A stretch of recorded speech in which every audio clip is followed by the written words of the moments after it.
Hakai.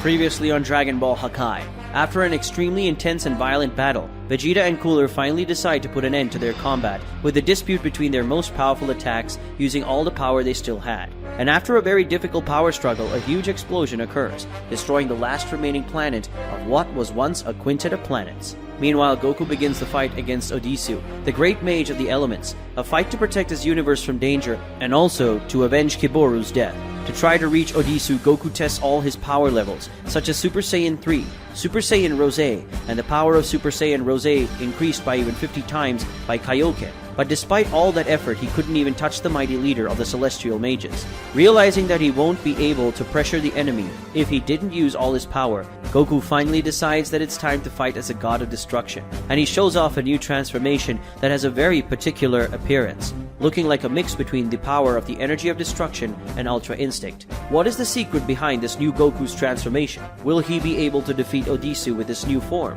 What about Vegeta and Cooler? What happened to them? Who won that fight? Find out now. Chapter 17. The Essence of a God of Destruction.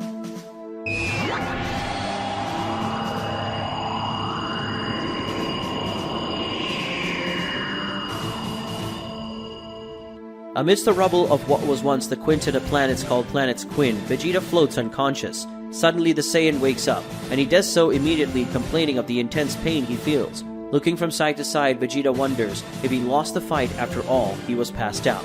The Saiyan seems to see something that catches his eye.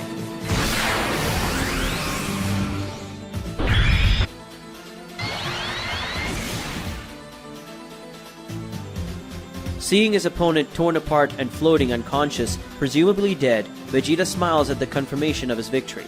He's starting to remember now. In the final moment of the contest, he got an advantage, and most of the impact of the explosion went to Cooler. He won in the end. But that doesn't mean the situation is good for him. With all the planets exploding, the region's atmospheric layer is fading, and judging by the difficulty he's having breathing, the oxygen is almost gone. He is also without energy, not even teleporting to another place he can. Looks like he's going to die. But for Vegeta, it's okay. It's not so bad to die like that, winning such a tough battle against such a powerful opponent. This is a death worthy of a Saiyan warrior. Conformed to his end, Vegeta lets his body float peacefully in space. But only one doubt remains in the mind of the Prince of Saiyans. Will he, at least in the end, manage to overcome Kakarot?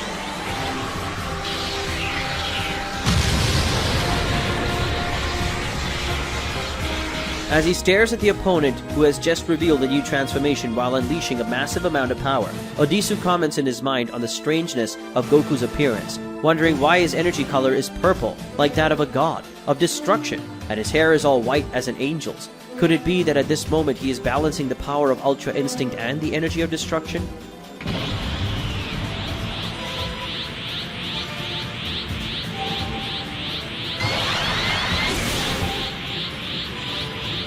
Universe 6's Planet of Destruction a few days ago. GLaDOS praises Goku, saying he did very well, and from the surrounding scenery, she's talking about some intense training that just took place. She admits that she didn't expect him to reach this level so quickly, but from the physical state of the protagonist, we can see that it was not easy for him to achieve such results. GLaDOS continues. She emphasizes Goku's feat, saying that combining the power of Ultra Instinct and the energy of destruction is something even the veteran gods of this generation can't do. But obviously there's still a lot to improve. As if she hadn't contained his power, Goku could have done great damage to the universe.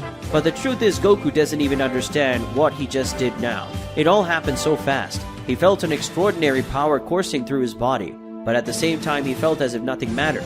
He felt as calm as he normally does when using Ultra Instinct, but he also felt a strange desire for destruction, as if he didn't mind destroying things. Very confused, Goku asks his master how it could be possible to use the power of destruction and Ultra Instinct at the same time.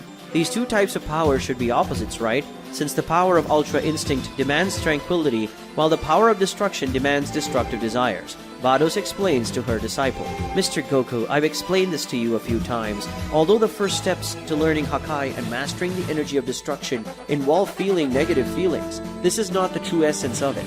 Essence of a god of destruction. Goku has heard about it a few times, but asks her what that essence is. GLaDOS says that the essence of a god of destruction is balance. Goku reminds that she talked about it a few times too, but asks her to explain further, and this is what she does. The work of a god of destruction is, above all, about balance, about understanding the natural cycle of the universe and the role of destruction in that cycle. When a god of destruction destroys something that is doing harm to his universe, he shouldn't hate what he destroys, but he shouldn't feel sorry for it either. He should only think about the destruction neutrally, about how it is necessary for the universe. Personal feelings must be completely removed from it. Pay close attention to what I've just said and see if it's not a very similar concept to the mental neutrality that Ultra Instinct demands.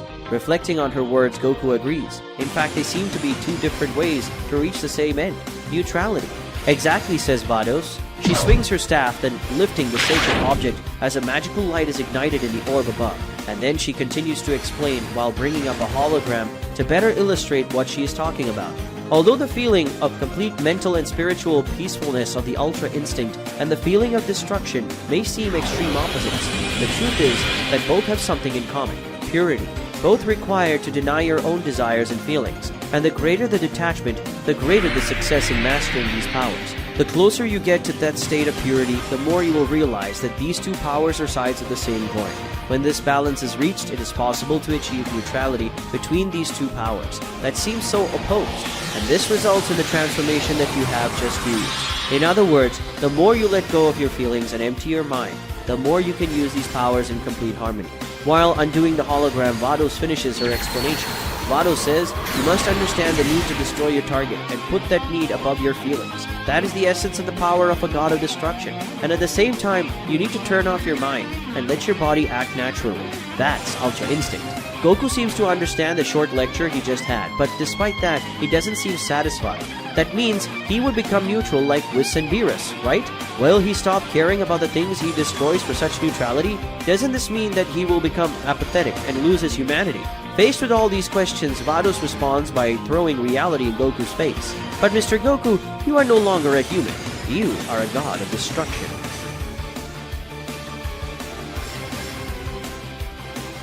The god of destruction, Son Goku, exudes his great power as he makes his battle cry, destroying the surrounding ground watched by his enemy. Odisu, while facing his opponent, finally seems satisfied, saying that this is the demonstration of power worthy of a god of destruction, and also worthy of his attention. Looks like they can finally get started.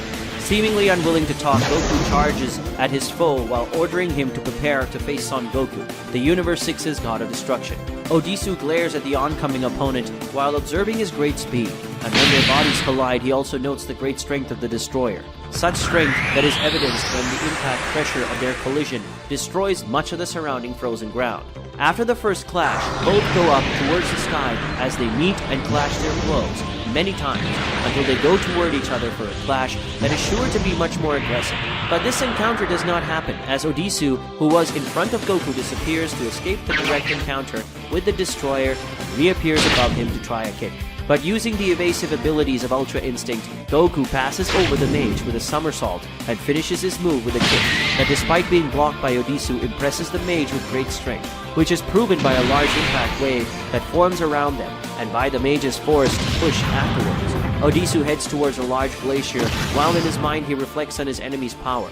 According to Odisu, Goku's strikes are calm and fluid, but at the same time possesses great power. This is a result of the Angel's technique, Ultra Instinct. But it's not just that.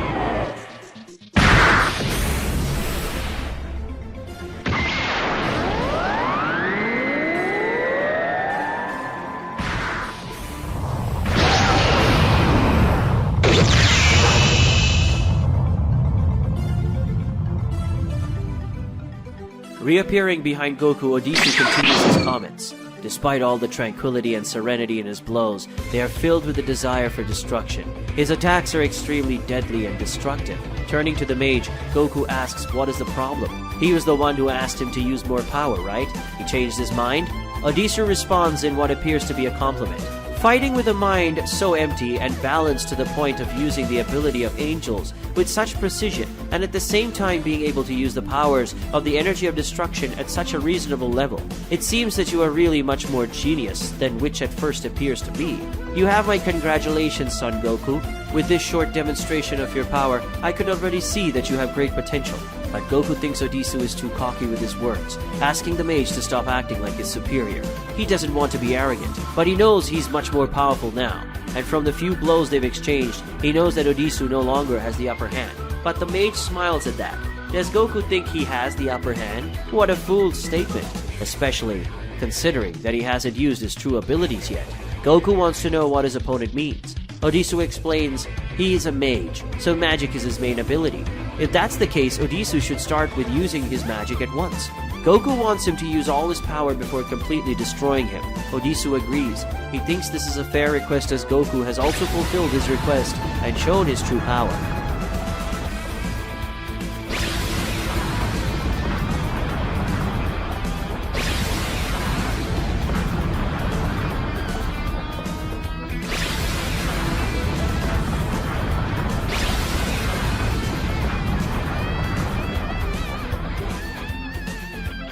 Contemplating his opponent's power, Goku takes him seriously. Odisu, surrounded by wind and with the apocalyptic weather behind him, tells Goku to get ready, because now he will show the magic of the Great Mage of the Elements. After Goku shows Odisu his full power, the Great Mage of the Elements will begin to use his magic in battle. Will, even using the power of gods and angels, Goku be able to deal with the powerful magic of the leader of the 5 great celestial mages? Find out in the next chapters of Dragon Ball Hakai. That was chapter 17 of Dragon Ball Hakai. Tell us in the comments what you think of the chapter. It's very important for us to know your opinions. I know maybe this new Goku transformation might be a little difficult to understand, so if you have any questions about this new form, let us know in the comments, and then we'll explain everything in a future video answering your comments. Remembering that all Dragon Ball Hakai chapters are available on our website, dbhakai.com, and probably when this video is being published here on YouTube, the website will have at least 1 or 2 chapters produced, since producing a video takes some time, and more chapters can be finished during this process. That's all I had to say in the video, so I'll end it here. If you enjoyed this video, don't forget to like and subscribe to the channel as we become 150,000 subscribers. Until the next time, goodbye.